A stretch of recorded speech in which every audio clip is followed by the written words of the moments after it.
Yes, तो Rajamouli proof again कि उनके जैसा विजन एंड उनके जैसा सिनेमा भाई साहब नहीं क्रिएट कर सकता कोई। हम लोगों को अभी तक सिर्फ यही पता था कि ये जो मूवी होने वाली है, ये जंगल एडवेंचर वाली मूवी होने वाली है, जहाँ पे हम लोगों को थोड़ा हॉलीवुड लेवल का सिनेमैटिक एक्सपीरियंस देखने को मिलने वाला है अपनी इंडिया मूवी के अंदर। एंड इसके साथ में थोड़ी बहुत और नई चीज़ें देखने को मिलेंगी। लेकिन यहाँ पर तो ये कह सकते हैं कि राजामौली ने एकदम खेल को ही पलट दिया भाई साहब। त्रेता युग से लेकर अब तक की जो भी कहानी है, जो भी बड़े बड़े इवेंट्स हुए हैं, वो सब हम लोगों को इस मूवी के अंदर देखने को मिलने वाले हैं। जहाँ पे मेकर्स ने इसका जो टाइटल अनाउंसमेंट किया है, जिसको आप लोग इसका नाम अनाउंसमेंट बोल सकते हैं या फिर कोई फर्स्ट ग्लिम्स बोल सकते हैं, कुछ भी कह सकते हैं, तो उसमें जो राजामौली ने हमें दिखाया है वो यार आउट ऑफ सिलेबस है।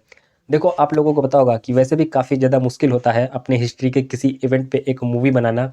कि देखो, जो डायरेक्टर्स होते हैं उन पे काफ़ी ज़्यादा बर्डन होता है कि जो वो बना रहे हैं क्या ऑडियंस उसको एक्सेप्ट करेगी। लेकिन कह सकते हैं कि जैसे कि एक इवेंट वाली कोई मूवी बन रही है किसी अपने हिस्ट्री के इवेंट पे, या फिर कोई अपने हिस्ट्री के टॉपिक पे एक मूवी बन रही है, तो उसको उसी हिसाब से दिखाने में डायरेक्टर्स को जो मेहनत करनी पड़ती है, वो तो मेहनत कर ही रहे हैं राजामौली। इसके साथ में राजामौली इसके अंदर एक और नई मेहनत कर रहे हैं, वो है ये कि उन सब इवेंट्स को करंट से कैसे जोड़ेंगे। क्योंकि आप लोगों ने देखा होगा कि त्रेता युग से लेकर के अब तक की 2027 तक की भी चीज़ें होती हुई दिखाई देंगी, जहाँ पे एक उल्कापिंड एस्टेरॉयड अपने धरती के ऊपर गिरने वाला है, जो कि 2027 में गिरेगा एंड वो एटलांटिका में गिरेगा। तो आप लोग एक बार इमेजिन करिए कि कहाँ त्रेता युग से कहानी एंड कहाँ अब तक की।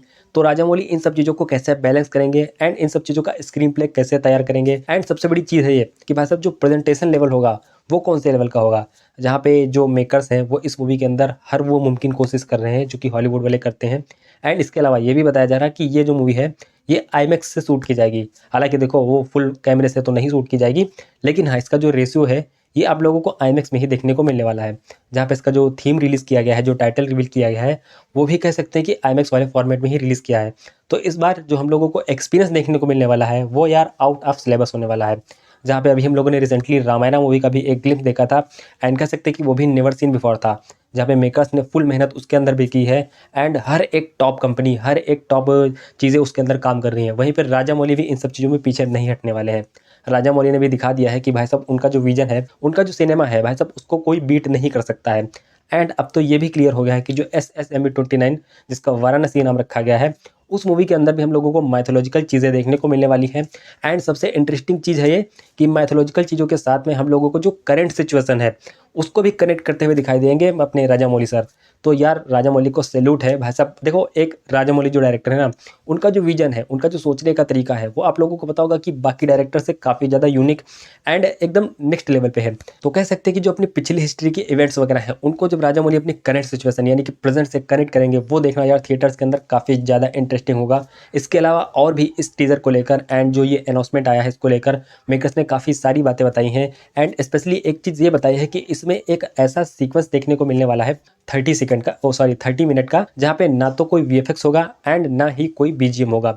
यार ये मेकर्स क्या ट्राई कर रहे हैं कि मतलब कुछ ऐसा दिखाने वाले हैं कि नेवर सीन बिफोर। मतलब 30 मिनट तक ना तो कोई BGM बजेगा, ना तो कोई VFX का इस्तेमाल किया गया है, लेकिन एक्शन सीक्वेंस चलेगा महेश बाबू का। तो यार मेरे हिसाब से ये जो होने वाला है ना, ये अपने इंडियन सिनेमा में तो क्या, आई थिंक अभी तक तो मैंने किसी मूवी के अंदर नहीं देखा कि 30 मिनट का कोई भी एक ऐसा पोर्शन है जिसमें ना तो कोई VFX इस्तेमाल किया गया है एंड ना ही कोई बैकग्राउंड म्यूजिक। तो मेरे हिसाब से जो राजामौली है, इनके विजन को ना तो कोई टक्कर दे पाया है एंड ना ही फ्यूचर में कोई दे पाएगा। ओवरऑल अगर देखें हम लोग, जो इसका ग्लिम्स आया है तो उसके अंदर काफ़ी सारी चीज़ें देखने को मिली है। थ्योरी पे अगर हम लोग जाएंगे तो इसके अंदर कह सकते हैं कि काफ़ी सारी मूवीज़ बन जाएंगी।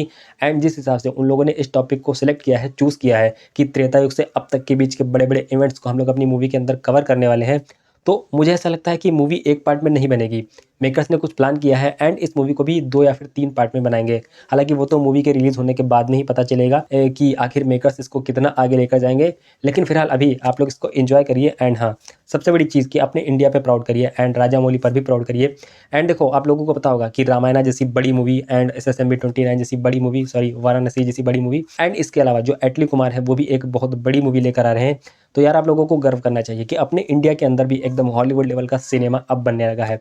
तो देखो, सबसे पहले तो सैल्यूट है राजामौली को कि भाई साहब उन्होंने अपना इतना बड़ा विजन लगाया एंड अपने इंडिया को एक नेक्स्ट लेवल पे रिप्रेजेंट किया। राजामौली बाहुबली मूवी से इंडिया को एक नए वे में लेकर गए एंड उसके बाद में उनकी मूवी RRR, जिससे राजामौली को वर्ल्ड वाइड जो रिकॉग्निशन मिला है भाई साहब, वो यार देखने लायक है। एंड कह सकते हैं कि अब जो ये मूवी है ये अपने इंडिया को एक नए लेवल पर रिप्रेजेंट करने वाली है। एंड अब हम भी कह सकते हैं कि हमारे पास भाई साहब राजामौली है। तो आप लोग बताएं कि आप लोगों को ये जो अनाउंसमेंट वीडियो आया है ये कैसा लगा, एंड स्पेशली जो राजामौली है उनका विजन कैसा लगा, कमेंट करके जरूर बताएगा। मिलते हैं किसी किसी अगली वीडियो में।